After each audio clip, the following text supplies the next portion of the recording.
ഈ next method എന്ന് പറയുന്നത് ജിയോമെട്രിക് മീൻ മെത്തേഡാണ്. ഇത് ഗ്രോത്ത് കണ്ടുപിടിക്കാനുള്ള നെക്സ്റ്റ് മൂന്നാമത്തെ മെത്തേഡാണ്. ബട്ട് ഈ മെത്തേഡ് വെരി ലെസ് യൂസ്ഡ് മെത്തേഡാണ്. അപ്പോൾ ഇത് വേണമെങ്കിൽ നമുക്ക് ലാസ്റ്റിലേക്ക് പറയാം. നിങ്ങളൊന്ന് വേണമെങ്കിൽ കമൻറ്റിൽ അറിയിച്ചാൽ മതി ജിയോമെട്രിക് മീനിന്. അപ്പോൾ നമുക്ക് അല്ലെങ്കിൽ നമ്മൾ നോക്കാം, ലാസ്റ്റ് ടൈം ഉണ്ടെങ്കിൽ നമുക്ക് ചെയ്യാം.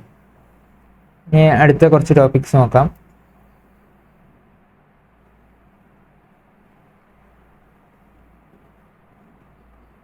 Some other important points. Return on equity, return received from the whole fund invested.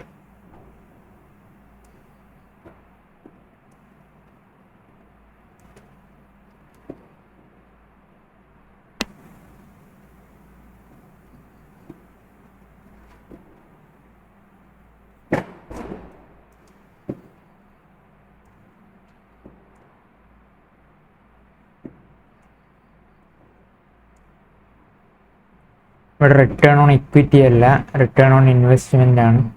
ഇത് നമുക്ക് അറിയാവുന്ന കാര്യമാണ്. റിട്ടേൺ ഓൺ ഇക്വിറ്റി എന്ന് പറഞ്ഞാൽ ഇക്വിറ്റി നമ്മൾ ബേസിക് ടോപ്പിക്സിൽ പറഞ്ഞ കാര്യങ്ങളാണ് ഇതെല്ലാം. എന്ത് റിട്ടേൺ ഓൺ ഇക്വിറ്റി എന്ന് പറഞ്ഞാൽ എന്താണ്? ഈ ഇക്വിറ്റിയിൽ നിന്നും നമുക്ക് കിട്ടുന്ന return. What is that? That is earnings available to equity share holders. അതാണ് എന്ത് return on equity. Return on investment എന്താണ്? റിട്ടേൺ ഓൺ ഇൻവെസ്റ്റ്മെൻറ്റ് എന്ന് പറഞ്ഞാൽ അത് നമ്മളുടെ ടോട്ടലായിട്ടുള്ള ഇൻവെസ്റ്റ്മെൻറ്റ്സിന്, അതായത് ഡെപ്റ്റും കൂടി അടങ്ങുന്ന ടോട്ടലായിട്ടുള്ള ഫണ്ട്സിന് കിട്ടുന്ന റിട്ടേണിനെയാണ് എന്ത് റിട്ടേൺ ഓൺ ഇൻവെസ്റ്റ്മെൻറ്റ് എന്ന് പറയുന്നത്. അപ്പം ഇത് റിട്ടേൺ ഓൺ ഇക്വിറ്റി ആണ്.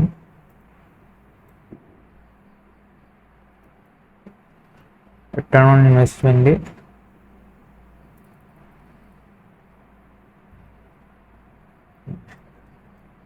return on investment, return from the whole funds invested.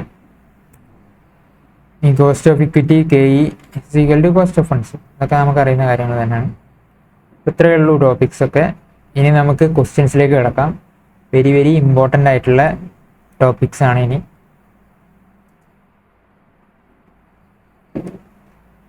Question number 6. Optimistic limited has an EPS of ₹9 per share. ₹9 per share and its dividend payout ratio is 40%. Its earnings are expected to grow at 5% per annum. Find out the cost of equity under various approaches. If the market value of share is 36 per share. If market value is 36 per share. Answer.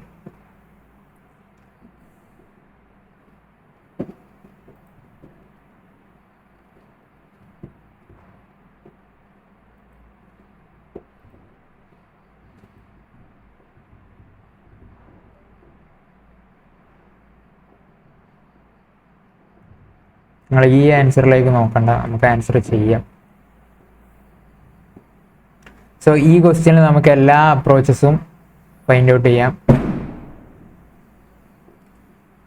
CAPM-ഉം അതുപോലെ തന്നെ realised yield അപ്രോച്ചും അല്ലാത്ത നമ്മളുടെ ആദ്യത്തെ 4 approaches ഇല്ലേ, ഡിവിഡൻറ്റും EPS ആയിട്ട് ബന്ധപ്പെട്ട ആ അപ്രോച്ചസൊക്കെ നമുക്ക് ചെയ്യാം.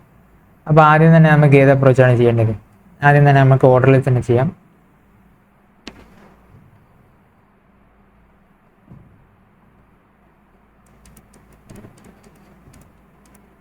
Dividend approach.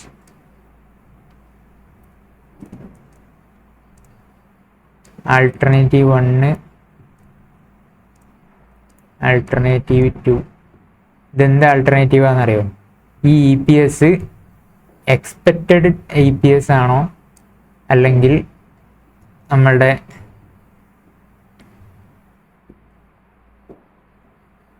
ഇത് എക്സ്പെക്റ്റഡ് EPS ആണോ അല്ലെങ്കിൽ ഇയർ എൻഡിൽ ഉണ്ടാവുന്ന EPS ആണോ അല്ലെങ്കിൽ നമ്മളുടെ കറണ്ട് EPS ആണോ നമുക്കറിയില്ല. സോ നമ്മൾ എന്തെടുക്കണം? ഇത് ആൾട്ടർനേറ്റീവ് 1 ഞാൻ അതാണ് പറഞ്ഞത്, നമ്മൾ അസംഷൻസ് എടുത്തിട്ടാണ് ചെയ്യുന്നത്.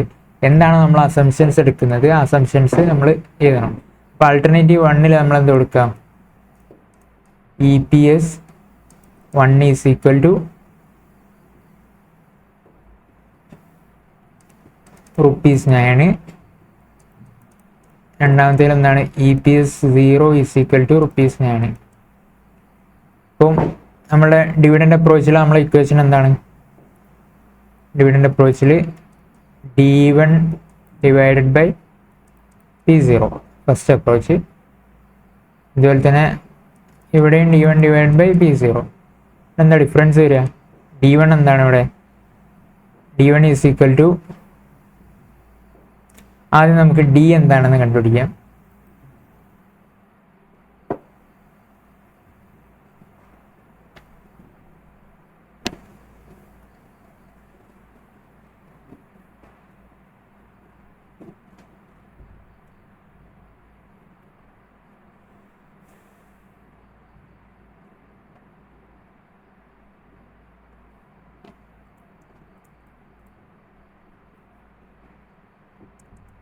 ഡിവിഡൻഡ് എങ്ങനെയാണ് നമുക്ക് കണ്ടുപിടിക്കുക? D0 ഇസ് ഈക്വൽ ടു ഇവിടെ EPS 0 into dividend pay out ratio. അതായത് EPSൽ നിന്നും എത്രയാണോ സാധാരണ ഡിവിഡൻഡ് പേ ഔട്ട് ചെയ്യുന്നത് അതായിരിക്കുമല്ലോ dividend. Dividend pay out ratio എന്ന് പറഞ്ഞാൽ എന്താണ്? ഡിവിഡൻഡ് ഡിവൈഡഡ് ബൈ EPS ആണ്. അപ്പം ഡിവിഡൻഡ് ഡിവൈഡഡ് ബൈ EPSനെ കൊണ്ട് മൾട്ടിപ്ലൈ ചെയ്യുമ്പോൾ എന്താവും? EPSും കട്ടായിട്ട് ഡിവിഡൻഡ് ആയിട്ട് മാറും. അപ്പം ഡിവിഡൻഡ് കിട്ടും. EPS into dividend pay out ratio ചെയ്താൽ നമുക്ക് എന്ത് കിട്ടും? ഡിവിഡൻഡ് എത്രയാണെന്ന് കിട്ടും. സോ EPS എത്രയാണ്? ₹9 into dividend pay out ratio ആണ് എത്രയാണ്? 40% is equal to 9 into 40% is equal to 3.6.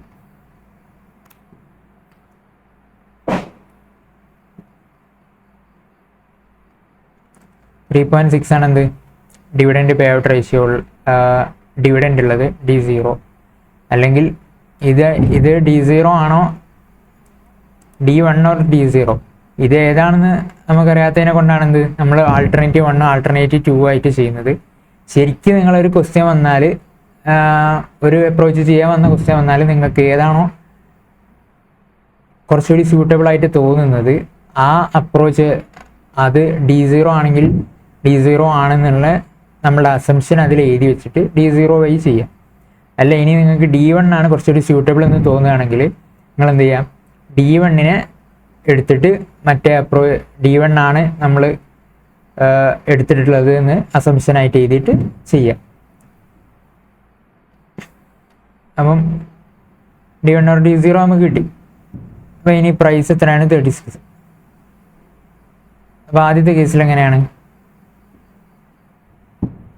3.6 divided by 36 equal to 10% എന്ന് വരും. ഇനി നെക്സ്റ്റ് കേസിൽ ആൾട്ടർനേറ്റീവ് 2ൽ എങ്ങനെ വരിക?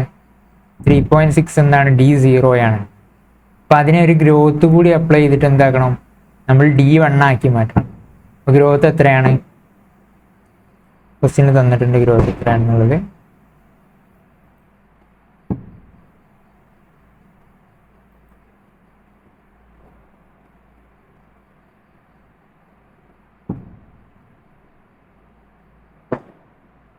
%5 ആണെന്ത് growth? 5% divide by 36.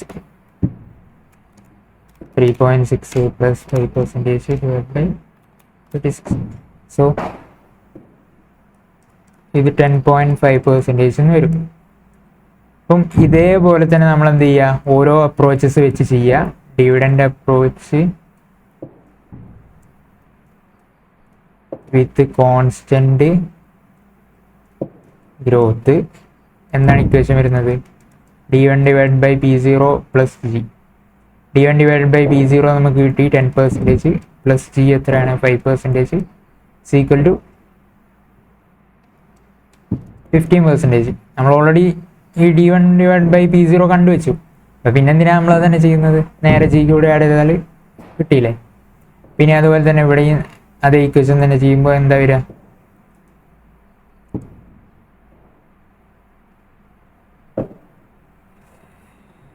d1 divided by p0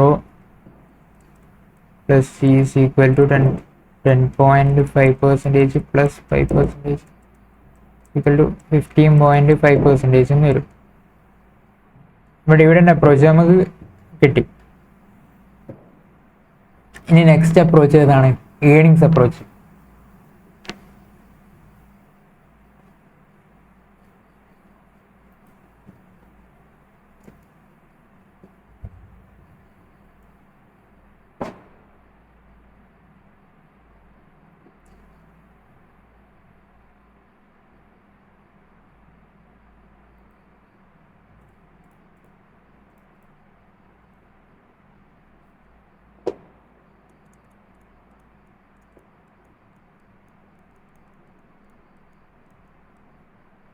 earnings അപ്രോച്ചിൽ എന്താണ് ഇക്വേഷൻ?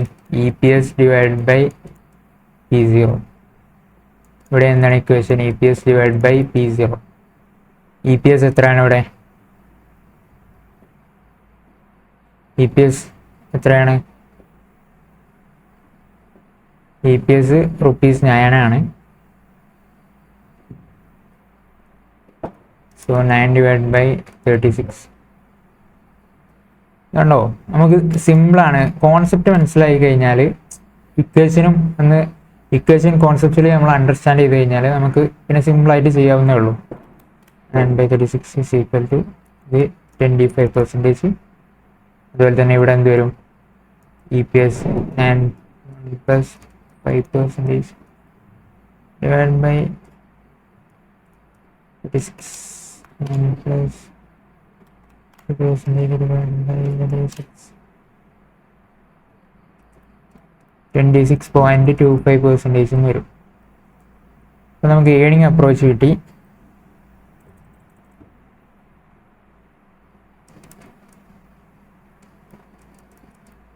ഇനി earning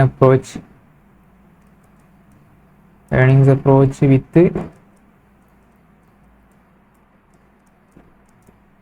constant growth, EPS divided by P0 plus C is equal to 25% plus 5% is equal to 30%. ഇവിടെ എന്താണ്? അതേ ഇക്വേഷൻ തന്നെയാണ് വരിക. നമ്മൾ 26.25% plus 5% is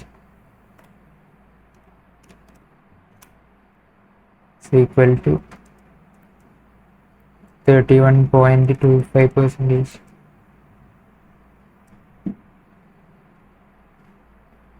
ഇത് 30% ആണ്. 31.25% കിട്ടും. ഉണ്ടോ? സിമ്പിളാണ്. നമുക്ക് ഇങ്ങനെ പെട്ടെന്ന് ചെയ്യാവുന്നതേ ഉള്ളൂ ഇങ്ങനത്തെ ഈ ക്വസ്റ്റ്യൻസ് ഒക്കെ. അപ്പോൾ ഇത് ക്വസ്റ്റ്യൻ കണ്ട് നിങ്ങൾ ഒരിക്കലും പേടിക്കേണ്ട ആവശ്യമില്ല. എൻ്റെ സജഷൻ എന്താ വെച്ചാൽ, നിങ്ങൾക്ക് രണ്ടെന്ന് വെച്ചല്ലെങ്കിൽ ടൈം ഉണ്ടെങ്കിൽ രണ്ട് മെത്തേഡിലും ചെയ്യാം. അതായത് ആൾട്ടർനേറ്റീവ് 1 ഇങ്ങനത്തെ ക്ലിയർ ആയിട്ടുള്ളതല്ലെങ്കിൽ, അല്ലെങ്കിൽ ക്വസ്റ്റ്യനിൽ തന്നെ പറയും ഇയർ എൻഡിലുള്ള ഡിവിഡൻ്റ് ആണ്, ഇയർ എൻഡിലുള്ള ഇ പി എസ് ആണെന്നൊക്കെ പറയും. അങ്ങനെ പറയുന്നുണ്ടെങ്കിൽ നിങ്ങൾ അത് തന്നെ എടുക്കുക. അങ്ങനെ പറയാത്ത കേസിലാണ് നമ്മൾ രണ്ട് ഓപ്ഷൻസ് ഉണ്ടാവുക. അപ്പോൾ അതിലേതെങ്കിലും ഒന്ന് എടുത്തിട്ട് നമ്മൾ എന്ത് ചെയ്യുക? നമ്മൾ അസംഷൻസ് എടുക്കുക, അസംഷൻസ് എഴുതുക. എന്താണോ അസംഷൻ എടുത്തത് അത് നമ്മൾ എഴുതണം. എന്നാലേ എക്സാമിനർക്ക് മനസ്സിലാവുള്ളൂ. നമ്മളെന്താ എടുത്തത് നമുക്ക് അറിയുണ്ടാവും, പക്ഷേ എക്സാമിനർക്ക് അറിയുന്നുണ്ടാവില്ല നമ്മൾ എന്താണ് എടുത്തത്.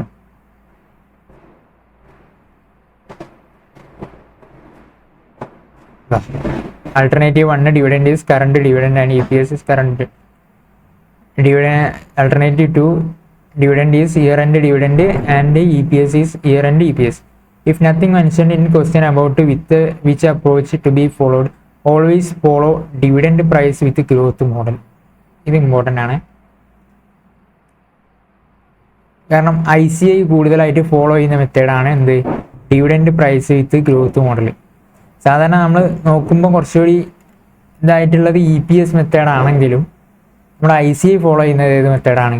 ഡിവിഡൻഡ് പ്രൈസ് വിത്ത് ഗ്രോത്ത് മോഡലാണ് ICI ഫോളോ ചെയ്യുന്ന മെത്തേഡ്. ഡിവിഡൻഡ് പേ ഔട്ട് റേഷ്യോയും അതുപോലെ തന്നെ EPS ഒക്കെ തന്നിട്ടുണ്ടെങ്കിൽ നിങ്ങൾ എന്തായാലും dividend price with growth model follow ചെയ്യുക.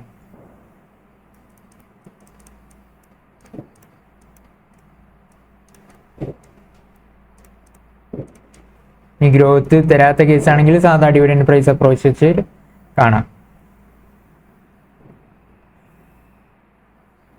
Question number 7. അപ്പം ഇനി നമുക്ക് നെക്സ്റ്റ് ക്വസ്റ്റ്യൻ നോക്കാം. Question number 7. JA Limited is a large company with several thousands of shareholders. An investor buys 100 shares of the company.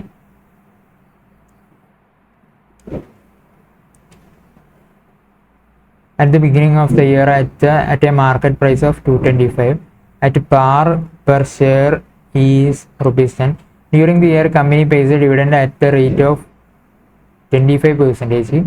The price of the share at the end of the year is 267.5. Calculate the total return on investment. Suppose the investor sells the same at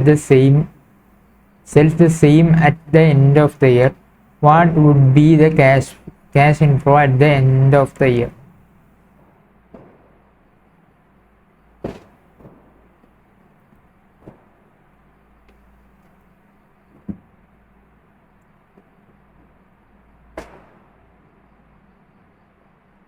ഇതൊരു important question ആണ്. Important എന്ന് mark ചെയ്ത് വെച്ചോളൂ. ഇതിലെന്താ തന്നിട്ടുള്ളത്? നിങ്ങൾ question വായിച്ചിട്ട് ഇതാവുന്നു വേണ്ട. അപ്പോൾ ആദ്യം തന്നെ നമുക്ക് എന്തൊക്കെയാണ് തന്നിട്ടുള്ളത് ആദ്യം ക്വസ്റ്റ്യൻ നിങ്ങൾക്ക് മനസ്സിലാകുന്നില്ലെങ്കിൽ എന്തൊക്കെയാണ് ക്വസ്റ്റ്യനിലുള്ളത് നമ്മൾ ആദ്യം നോക്കുക. അപ്പം investor buys 100 shares is equal to 100. അതുപോലെ തന്നെ അതിൻ്റെ P0 തന്നിട്ടുണ്ട്. At the beginning of the year, അതായത് കറണ്ട് ആയിട്ടുള്ളത് 225 ആണ്. അതുപോലെ തന്നെ ഫേസ് വാല്യൂ 10 ആണ്.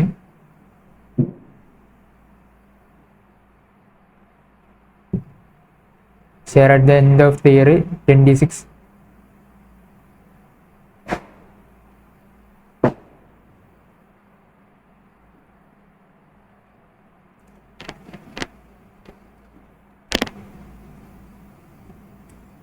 P1 എത്രയാണ്? 67.5 ആണ്. അതുപോലെ തന്നെ പിന്നെന്താണ് ക്വസ്റ്റ്യനിലുള്ളത്? ഡിവിഡൻഡ് ഉണ്ട്. ഡിവിഡൻഡ് എത്രയാണ്? 25%. Dividend at the rate of 25%. ഈ 25% ഏതിൻ്റെ മുകളിലാണ് നമ്മൾ എടുക്കുക? മാർക്കറ്റ് പ്രൈസിൻ്റെ മുകളിലാണോ അല്ലെങ്കിൽ നമ്മളുടെ ഫേസ് വാല്യൂവിൻ്റെ മുകളിലാണോ നമ്മൾ ഡിവിഡൻഡ് ഡിക്ലെയർ ചെയ്യുക? ഏതിൻ്റെ മുകളിലാണ്? നിങ്ങൾ കമ്പനീസ് ആക്ട് ഒക്കെ പഠിച്ച ആൾക്കാരല്ലേ, അപ്പോൾ നിങ്ങൾ പഠിച്ചിട്ടുണ്ടാവും എന്തിൻ്റെ മുകളിലാണ്? ഫേസ് വാല്യൂവിൻ്റെ മുകളിലാണ് നമ്മൾ ഡിവിഡൻഡ് ഡിക്ലെയർ ചെയ്യുക.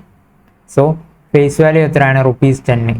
₹10 ഇൻറ്റു 25% ഈസ് ഈക്വൽ ടു 2.5 ആണ് എന്ത്? ഡിവിഡൻഡ് 2.5 ആണ് ഡിക്ലെയർ ചെയ്യുന്നത്.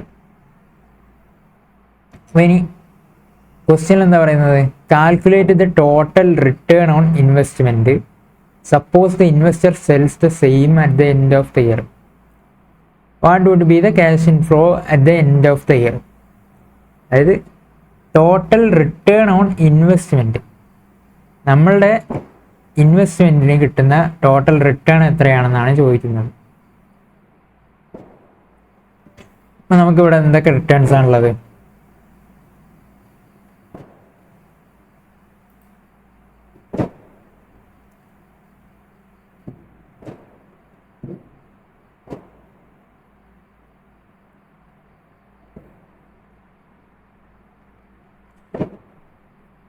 ഇത് ഏത് അപ്രോച്ചാണ് ചോദിക്കുന്നത് വെച്ചാൽ റിയലൈസ്ഡ് yield അപ്രോച്ചാണ് ഈ ക്വസ്റ്റ്യൻ ചോദിക്കുന്നത്. നമ്മളോട് എവിടെയെങ്കിലും പറയുന്നുണ്ടോ റിയലൈസ്ഡ് yield അപ്രോച്ച് വെച്ച് ചെയ്യാന്ന്? ഇത് പറയുന്നില്ല. ഇത് നമ്മൾ കണ്ടെത്തണം. കാരണം ഈ ക്വസ്റ്റ്യനിൽ എങ്ങനെയാണ് പറയുന്നത്? പ്രൈസ് അറ്റ് ദ, ഇപ്പോൾ നമ്മൾ എഴുതിയപ്പോൾ കണ്ടോ P0 ഉണ്ട്, P1 ഉണ്ട്, അതുപോലെ തന്നെ D1 ഉണ്ട്. അപ്പോൾ ഇതൊക്കെ കിട്ടുമ്പോൾ തന്നെ നമുക്ക് ഒന്ന് നോക്കാം ഇതൊക്കെയുള്ള ഇക്വേഷൻ ഏതാണ്, അല്ലെങ്കിൽ ഇതൊക്കെ കൊണ്ട് എന്താണ് ഉദ്ദേശിക്കുന്നത്. അങ്ങനെ നോക്കുമ്പോൾ നമുക്ക് ഓട്ടോമാറ്റിക്കലി മനസ്സിൽ വരും, ഇത് റിയലൈസ്ഡ് yield അപ്രോച്ച് എന്ന് പറഞ്ഞ അപ്രോച്ച് ഉണ്ട്. ആ അപ്രോച്ചിൽ നമ്മൾ ഇങ്ങനെ ആയിരുന്നല്ലോ ചെയ്യൽ നമുക്ക് ഓർമ്മ വരും. അപ്പം അത് വെച്ച് നമ്മൾ എങ്ങനെ ചെയ്യൽ? Realised yield approach. Realised yield അപ്രോച്ചിൽ എങ്ങനെയാണെന്ന് വെച്ചാൽ D1 plus P1 minus P0 whole divide by P0. അതായത് ഇതെന്താണ്? ടോട്ടൽ റിട്ടേൺ ഓൺ ഇൻവെസ്റ്റ്മെൻറ്റ് എത്രയാണെന്നുള്ളതാണ് എന്ത്? ഒരു ഇൻവെസ്റ്ററിനെ സംബന്ധിച്ചിടത്തോളം അയാൾക്ക് കിട്ടുന്ന റിട്ടേൺ ഓൺ ഇൻവെസ്റ്റ്മെൻറ്റ് എന്താണ്? അത് തന്നെയാണ് ഈ ഇക്വേഷൻ പറയുന്നത്. നിങ്ങളൊന്ന് നോക്കൂ, ഞാൻ പറഞ്ഞില്ല. D1 എന്താണ്? ഡിവിഡൻറ്റ്. നമുക്ക് നമ്മളുടെ ഡിവിഡൻറ്റ് D1 ആയിട്ട് എടുക്കാം. സോ ഇവിടെ ഗ്രോത്ത് റേറ്റ് ഒന്നും തരാത്തതിനെ കൊണ്ട് നമ്മൾ D1 ആയിട്ട് തന്നെ എടുക്കുന്നു. D1 plus P1 price at the end എത്രയാണ്? 267.5 മൈനസ് 225 എന്ത് നമ്മൾ ഇൻവെസ്റ്റ് ചെയ്തത്. സോ 225 അതുപോലെ തന്നെ 225 കൊണ്ട് ഡിവൈഡ് ചെയ്യുന്നു. അപ്പോൾ ഇതിൽ നമുക്ക് കിട്ടുന്ന റിട്ടേൺ എത്രയാണ്? ഈ മുകളിലുള്ളതാണ് എന്ത് നമുക്ക് കിട്ടുന്ന റിട്ടേൺ. ഇതെങ്ങനെയാണ് നമുക്ക് കിട്ടുന്ന റിട്ടേൺ ആവുക? 2.5 നമുക്ക് ഡിവിഡൻ്റ് ആയിട്ട് കിട്ടുന്നുണ്ട്. അതുപോലെ തന്നെ നമ്മൾ എന്ത് ചെയ്യുന്നു? 225 ഇൻവെസ്റ്റ് ചെയ്ത ഷെയർ ആയിരുന്നു. ആ ഷെയറിൻ്റെ വാല്യൂ എത്രയായി? 267.5 ആയി മാറി. അപ്പോൾ എത്രയാണ് കൂടിയത്? 5 മൈനസ് 225 42.5 കൂടി. ഇത്രയും എമൗണ്ട് എന്തായി? ഇൻക്രീസ് ചെയ്തു. അപ്പോൾ ഇത്രയും എമൗണ്ട് ഇൻക്രീസ് ചെയ്തു എന്ന് പറയുമ്പം നമുക്ക് ഈ ഷെയർ കിട്ടുമ്പം, നമ്മൾ ഈ ഷെയർ വാങ്ങുമ്പോൾ നമുക്ക് എത്ര കിട്ടും? ഈ എമൗണ്ട് കിട്ടും. ഈ ഷെയർ തിരിച്ച് നമുക്ക് കിട്ടുമ്പോൾ നമുക്ക് ഇത്രയും എമൗണ്ട് എന്താവും? ഇത്രയും റിട്ടേൺ നമുക്ക് കിട്ടും. കാരണം നമ്മളിപ്പോൾ ഷെയർ സെല്ല് ചെയ്യുകയാണെങ്കിൽ നമുക്ക് എത്ര കിട്ടും? 267.5 ഒരു ഷെയറിന് കിട്ടും. അപ്പം തന്നെ നമുക്ക് എത്ര ആയി? 42.5 എന്തായി? നമുക്ക് പ്രോഫിറ്റായി. അങ്ങനെയാണല്ലോ നമ്മൾ ഇൻവെസ്റ്റ് ചെയ്തതിനേക്കാളും 42.5 കിട്ടി. അതുപോലെ തന്നെ ഡിവിഡൻഡ് കിട്ടുന്നുണ്ട്. ഡിവിഡൻഡ് എക്സ്ട്രാ ആയിട്ട് കിട്ടുന്നതാണ്. ആ ഡിവിഡൻഡും കൂടി നമ്മൾ ആഡ് ചെയ്താൽ അതാണ് നമ്മളുടെ ടോട്ടലായിട്ട് ഈ ഷെയറിന് കിട്ടുന്ന റിട്ടേൺ. അത് ഡിവൈഡഡ് ബൈ നമ്മൾ എത്രയാണോ ഇൻവെസ്റ്റ് ചെയ്തിരുന്ന എമൗണ്ട്, ആ എമൗണ്ടിന് എത്ര റിട്ടേൺ കിട്ടുന്നു എന്ന് നോക്കണമെങ്കിൽ ഡിനോമിനേറ്ററിൽ നമ്മൾ എന്താ കൊടുക്കേണ്ടത്? നമ്മൾ ഇൻവെസ്റ്റ് ചെയ്യുന്ന എമൗണ്ട് എത്രയാണ്? അത് P0. ആ P0 കൊടുക്കുമ്പോൾ നമുക്ക് കറക്റ്റായിട്ടുള്ള ഇൻവെസ്റ്റ്മെൻറ്റ് എമൗണ്ട് എത്രയാണെന്ന് കിട്ടും. അപ്പം നമുക്ക് എങ്ങനെ വരുന്നത്? 2.5 plus 42.5 divided by 225 is equal to 45 divided by 225. 45 divided by 225 is equal to 20% എന്ന് കിട്ടും. ഇതാണെന്ത്? Return on investment to share holder. Share ഹോൾഡറിൻ്റെ പോയിന്റ് ഓഫ് വ്യൂന്ന് അയാളുടെ റിട്ടേൺ ഓൺ ഇൻവെസ്റ്റ്മെൻറ്റ് എന്താണ്?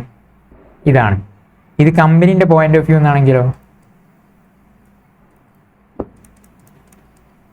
കമ്പനീൻ്റെ പോയിന്റ് ഓഫ് വ്യൂ എന്നാണെങ്കിൽ ഇത് KE.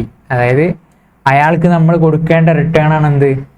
ഒരു ഷെയർ ഹോൾഡറിൻ്റെ എക്സ്പെക്റ്റേഷൻ ആണെന്ത്? നമ്മളുടെ കോസ്റ്റ്.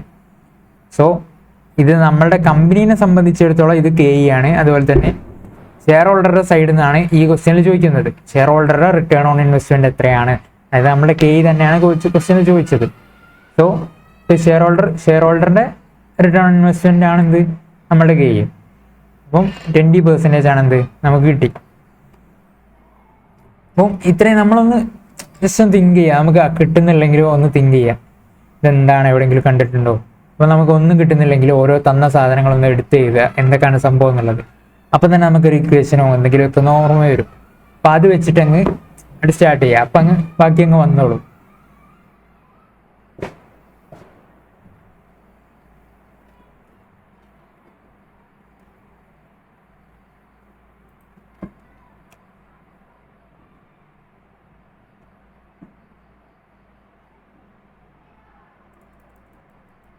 ഈ നെക്സ്റ്റ് എന്താ question? Suppose investor sells the same, calculate the total return on investment. Return on investment നമ്മൾ കണ്ടുപിടിച്ചു. What would be the cash inflow at the end of the year. At the end of the year cash flow എത്ര ആയിരിക്കും എന്നുള്ളതാണ്. അതുപോലെ തന്നെ നമുക്ക് return എത്ര എന്നുള്ളത്, ടോട്ടൽ റിട്ടേൺ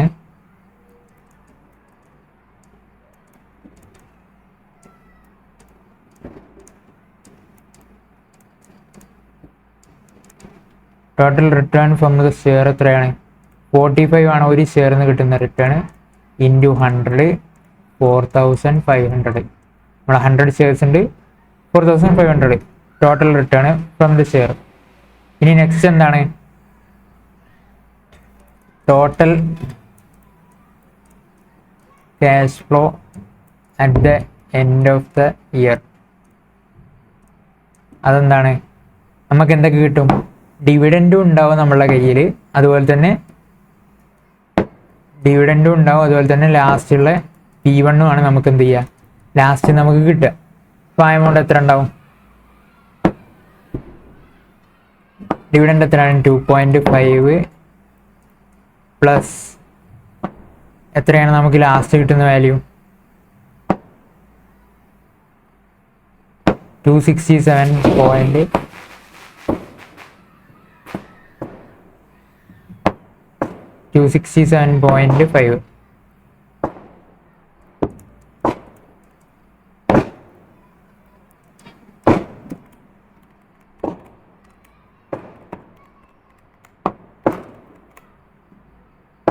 270 ആണ് എന്ത് നമുക്ക് കിട്ടുന്ന ഇൻഫ്ലോ ഉണ്ടാവുക.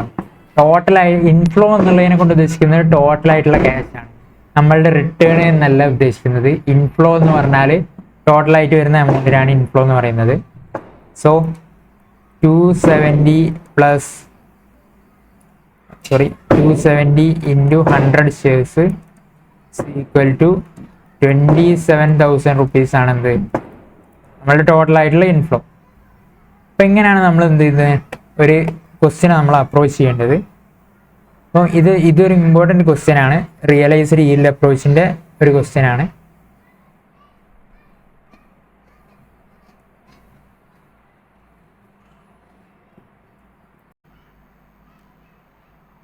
പിന്നെ നെക്സ്റ്റ് ക്വസ്റ്റ്യൻ നമ്പർ 8. ഇത് എന്തിൻ്റെ ക്വസ്റ്റ്യൻ ആണ്, നിങ്ങളൊന്ന് നോക്കൂ, കണ്ടുപിടിക്കും. Calculate the cost of capital of H limited whose risk free rate of return 10% and the firm's beta coefficient is 1.75. Return rate in the market portfolio is 15%. അപ്പോൾ ഈ സാധനമൊക്കെ കണ്ടാൽ നിങ്ങൾക്ക് ഓൾറെഡി മനസ്സിലായിട്ടുണ്ടാവും ഏത് മെത്തേഡാണ്. ഇത് CAPM മെത്തേഡാണ്, ക്യാപിറ്റൽ അസറ്റ് പ്രൈസിങ് മെത്തേഡ്. അപ്പോൾ ഇതിലെങ്ങനെയാണ്, ഇതിൻ്റെ ഇക്വേഷൻ എങ്ങനെയാണ്, risk free rate of return plus beta into risk in the market minus risk free. ഇത് നമ്മൾ എങ്ങനെ വരുന്നതെന്നൊക്കെ നമ്മൾ ഇതിൻ്റെ കോൺസെപ്റ്റ് പറഞ്ഞിട്ടുള്ളതാണ്. സോ നമുക്ക് നേരെ ക്വസ്റ്റ്യൻ ചെയ്യാം. അപ്പോൾ risk free rate of return എത്രയാണ്, ഇവിടെ 10% ആണ്. 10% പ്ലസ് ബീറ്റ എത്രയാണ് 1.75 ആണ് into risk in the market 15% minus risk free rate of return 10%. So 1.75 into 5%, 1.75 into 5 plus. അപ്പോൾ നമുക്ക് എത്ര കിട്ടും, 18.75% എന്ന് കിട്ടും. അപ്പോൾ ഇങ്ങനത്തെ ക്വസ്റ്റ്യൻസ് ഒക്കെ നമുക്ക് MCQയിൽ വരാൻ ചാൻസ് ഉള്ള ക്വസ്റ്റ്യൻസ് ആണ്. അതൊക്കെ ഒന്ന് നോട്ട് ചെയ്ത് വെച്ചോളൂ. അപ്പം ഇത് കുറച്ചുകൂടി ഒരു സിമ്പിൾ മെത്തേഡാണ് CAPM മെത്തേഡ്. ഇതിൽ ബീറ്റയും ഇതൊക്കെ തരികയാണെങ്കിൽ സിമ്പിളായിട്ട് തന്നെ നമുക്ക് കണ്ടുപിടിക്കാം. കാരണം ബീറ്റ ഒന്നും നമുക്ക് ഇപ്പോൾ കാൽക്കുലേറ്റ് ചെയ്യാനില്ല, ഇത് ഫൈനലിനാണ് ബീറ്റ കാൽക്കുലേറ്റ് ചെയ്യലും അതിൻ്റെ കാര്യങ്ങളൊക്കെ ഉള്ളത്.